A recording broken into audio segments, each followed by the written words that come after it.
Hello students, तो आज बेटा चैप्टर नंबर फर्स्ट अकाउंट्स का chapter number first fundamental of partnership पढ़ रहे हैं। ठीक है, बहुत आसान चैप्टर है और पढ़ने से पहले पढ़ना क्यों है ये बहुत बड़ा रीजन है। इसकी वेटेज 10 से 12 नंबर की है बोर्ड के एग्जामिनेशन में, ये ध्यान रख के पढ़े क्योंकि बहुत सारे बच्चे होते हैं अरे क्या ये याद रहे जी 10 से 12 की वेटेज है इसकी। पार्टनरशिप एक्ट कौन सा है? पहला क्वेश्चन, पार्टनरशिप एक्ट 1932 है।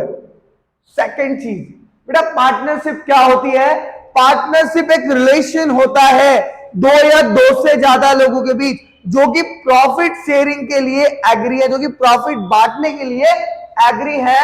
और या तो वो सब बिजनेस करेंगे या तो उन सब के लिए कोई एक काम करेगा, या तो वो सब काम करेंगे या तो उन सब के लिए कोई एक काम करेगा। जरा देखना, partnership is the relation between person who have agreed to share of profit, जो कि अपना शेयर ऑफ प्रॉफिट बांटने के लिए एग्री हो।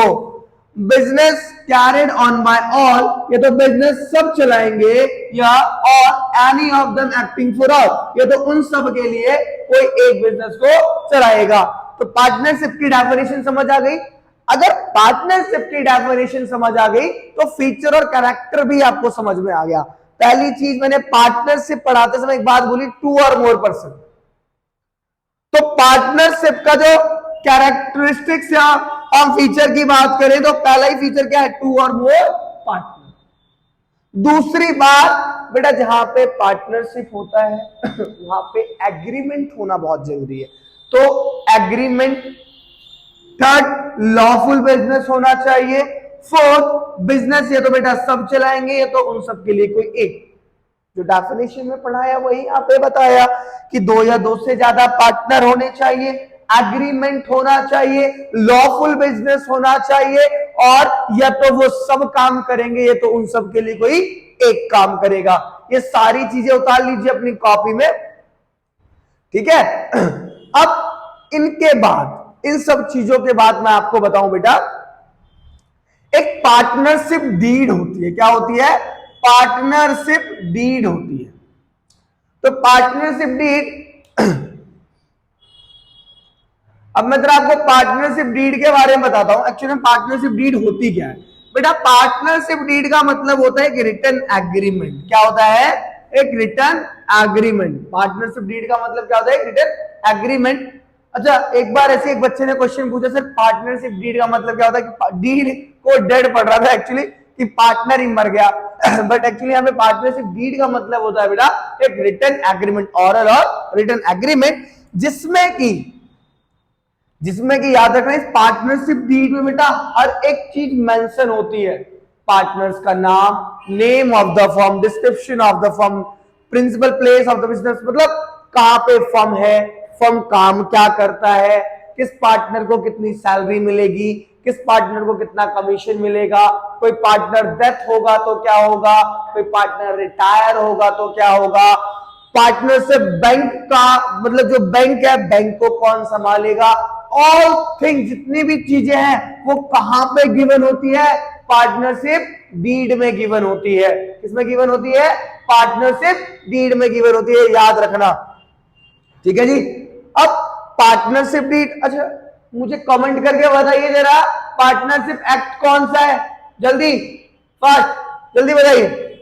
अब पार्टनरशिप डीड क्या बताया मैंने? ऑरल और रिटन एग्रीमेंट, जिसमें कि सारी चीजें मेंशन होती है। नेम ऑफ द फर्म, ठीक है, principal place of the business, firm काम क्या करता है, कितने पार्टनर है, प्रॉफिट शेयरिंग रेशियो क्या होगी, सारी चीजें पार्टनरशिप डीड के अंदर गिवन होती है।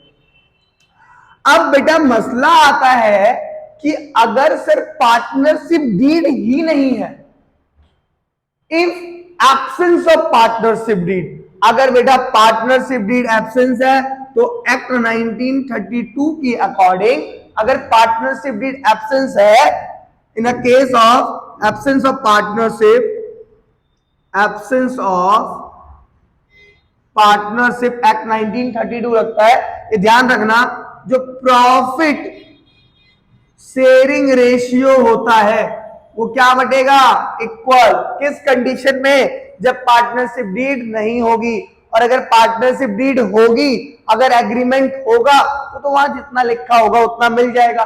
But in case partnership deed नहीं है, चलो एक बेस्ट एग्जांपल लेके समझाता हूं। मान लेते हैं 4 पार्टनर हैं। कितने पार्टनर हैं? 4 पार्टनर हैं।